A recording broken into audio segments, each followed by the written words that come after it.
Guys, good morning po. Ngayon, subukan natin tawagin si kaibigan.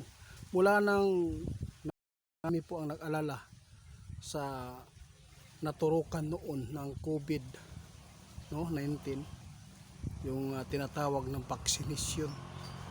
Dahil napakarami po ang lumabas sa social media, talagang wala po talagang nagpatotoo na ito po ay magbibigay po ng mabuti sa ating kalusugan. Lahat po ay napakasama po ang mga ipinapaabot.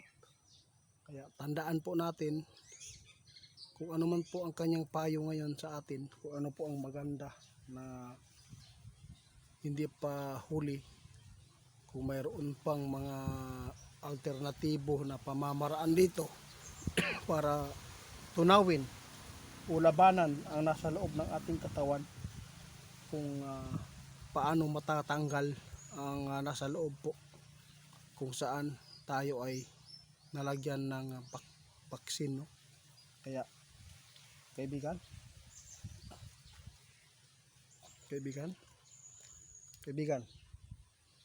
ay salamat kaibigan. Pwede po bang magtanong sa inyo, ano po ba ang maganda ditong gawin po dito sa naturukan ng vaccine? Pwede ko ba i-suggest sa inyo yung langis natin? Okay po ba yan? May benepisyo ba na makukuha natin kapag yun inumin? Ay, nakalimutan ko po yung sinabi po niyo noon. Guys, sinabi ninyo, pwede yung langis natin mga idol na inumin. At lalo na kung may sinukuan ka, lagyan po ninyo ang langis ninyo dyan. Kung sino man nakakuha sa atin, lagyan po ninyo ng sinukuan. Kasi panglaban po yan sa masamang mga intensyon sa atin, ang sinukuan. Dahil yung gumawa po sa ganitong klaseng pamamaraan na panlilinan sa tao, kasi mga jablo po yan, inutusan sila ng mga demonyo. Kaya labanan din po natin ito mga idol. Kung mayroon ka mang langis ngayon dyan, pwede kang maglagay ng sinukuan doon sa batil mo, para yun po ang inumin mo lagi. Kasi ang sinukuan mga idol, napakaraming benepisyo ang nakukuha. Tested po yan, dahil napakarami po ang nakakuha din po sa atin.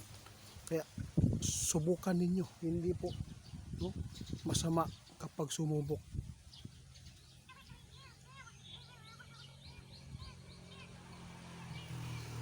Ngayon ko lang po ito na alala na mayroon ka palang sinabi noon.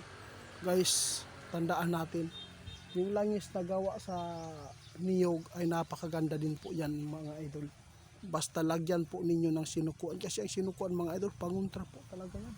Pati pa sa kulam, panguntra, pampaswerte, panguntra sa masama, lalo na sa mga nag-intensyon sa iyo na hindi maganda. Di subukan natin na lagyan po natin ang ating langis ng sinukuan. Baka mayroon kayong mga langis dyan na nakuha sa atin at ito po ay swerte yung nalagyan natin ng sinukuan langis nila mga idol, dahil napakabisa yon. Sige, salamat ninyo. Yun lang mga idol, si kaibigan umalis na.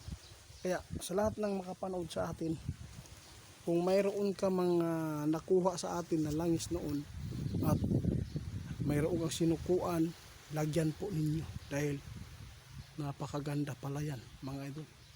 Pangunta rin yan, kasi ang gumawa po dito sa ikakasira natin, yung mga tao na sinasaniban po ng jablo. Kaya kontrahin po natin mga, sumpain po natin ito mga sa pamamagitan nito.